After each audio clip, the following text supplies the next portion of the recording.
This is the story of Putin's bunkers. Near the end of March 2022, two airplanes did something strange. They both belonged to the Rossiya Special Flight Detachment, a fleet of aircraft directly subordinate to the President of the Russian Federation. In peacetime, these planes flew between Moscow, St. Petersburg, and Sochi, but now they flew differently.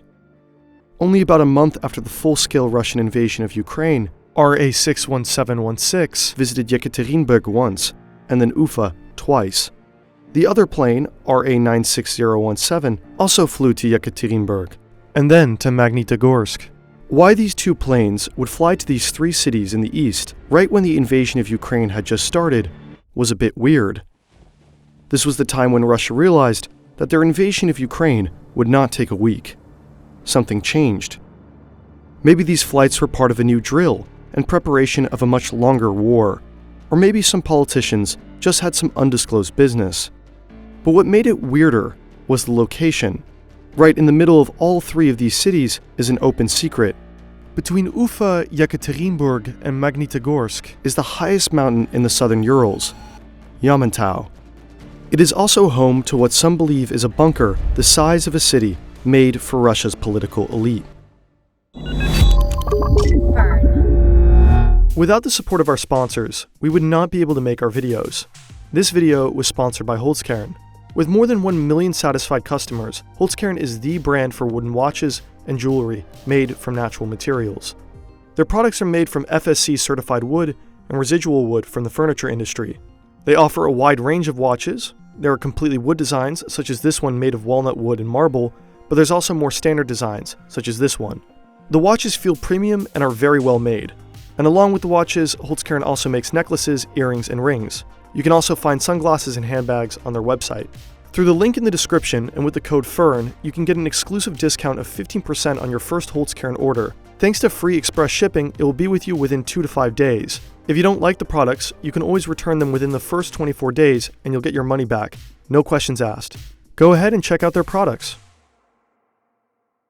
During the Cold War, the Soviets commanded thousands of workers to construct underground bunkers.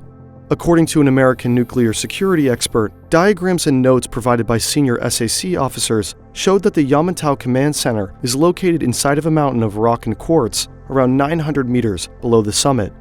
It is a military base for the resettlement of the top Russian political leadership. Although we don't know exactly what this bunker looks like, we do know what American bunkers look like. If we use schematics of the Cheyenne Mountain complex, we can imagine a command center, fuel storage, water storage, and rooms for combat operations. However, Yamantau is different. Because the mountain is largely made up of quartz, communication is difficult. Quartz can interfere with radio signals.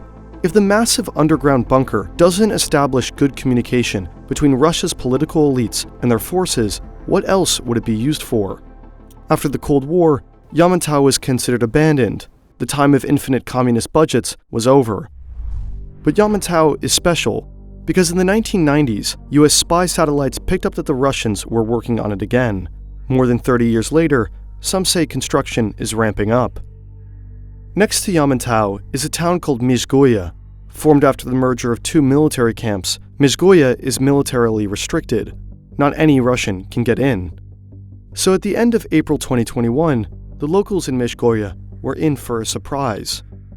An Ufa-based newspaper reported that a convoy of at least 19 units of heavy construction vehicles showed up with license plates registered in Moscow. The local mayor's office informed the paper that the vehicles would expand the asset base of Upravlение Stроительства No. 30.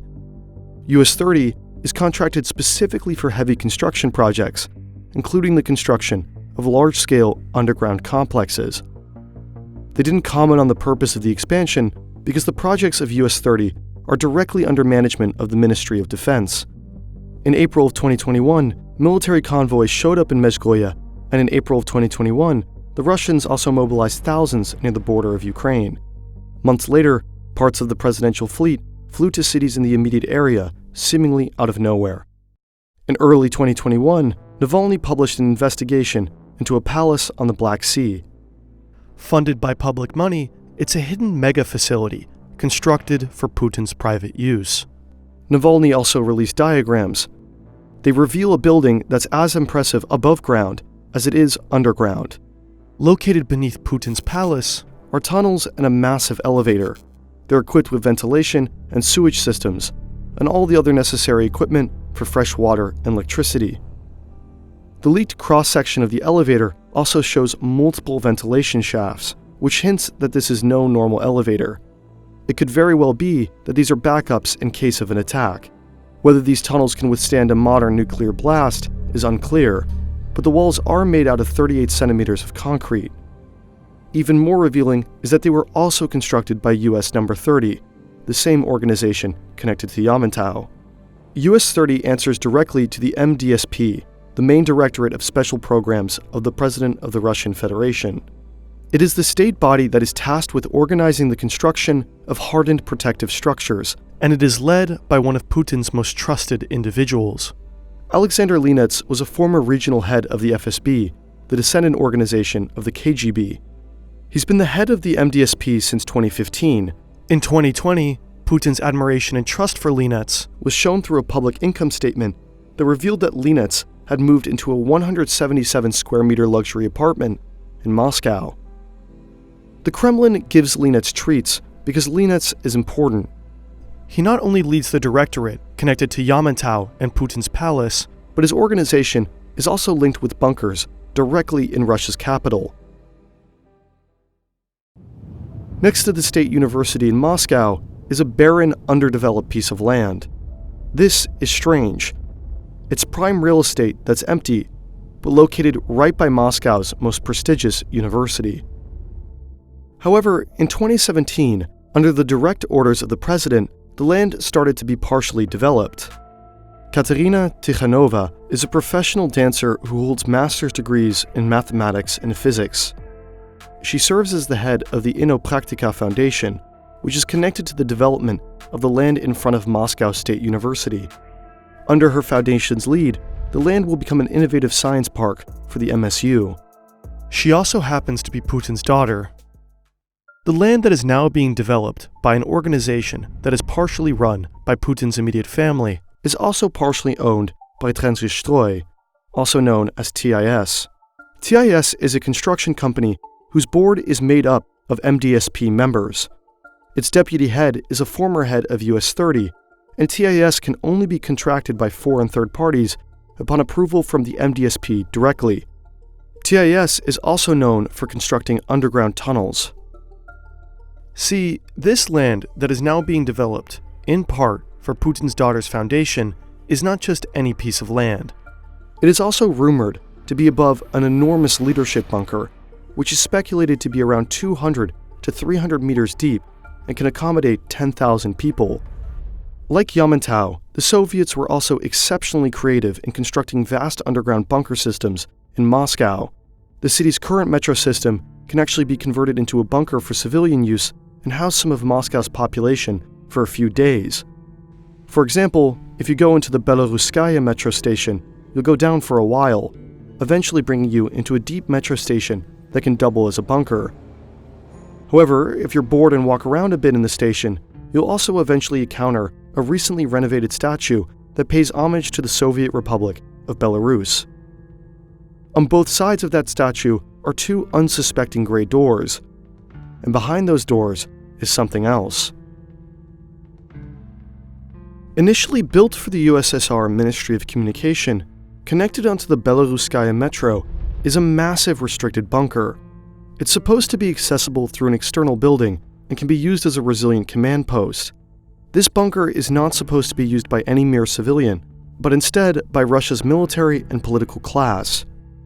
Now, this bunker is dilapidated and in no state to be used, and these type of constructions aren't actually uncommon.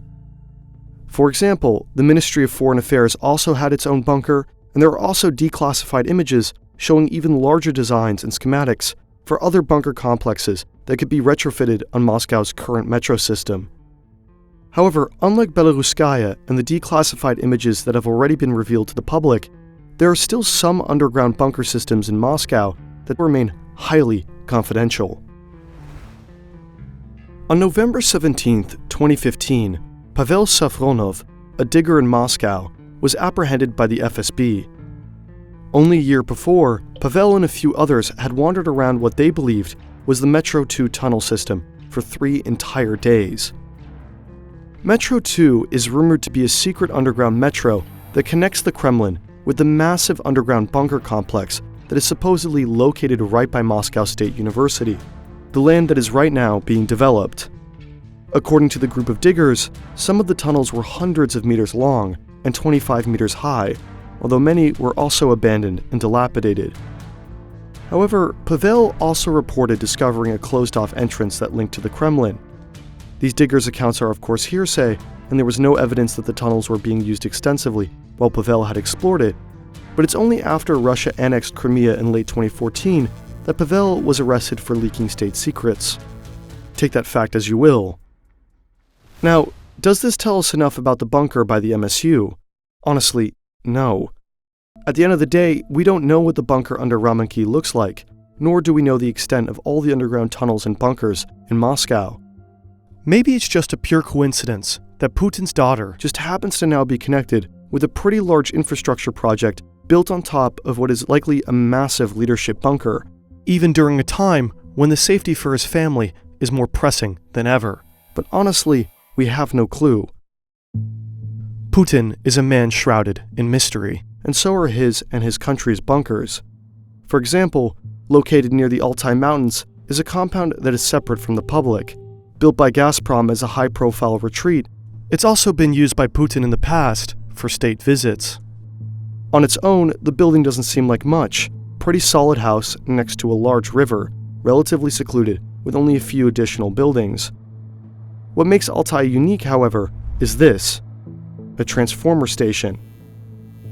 This isn't a station you use to power a few buildings. This is a station you use to power a small city. This was enough to sound an alarm. A professor in Russia made pretty large claims that some of the president's family is hunkered down in Altai, in some type of extremely advanced bunker unknown to the public. There's no smoke without fire, but bunkers are hard to construct, and they're hard to hide. It's probably unlikely that Putin was able to construct an entire underground city without it being visible to the public. Dirt that comes out of the ground does need to go somewhere else. But in all honesty, be it Altai, Yamantau, his personal palace, or close to Moscow State University, we just don't actually know the extent of the bunkers and how truly interesting they are.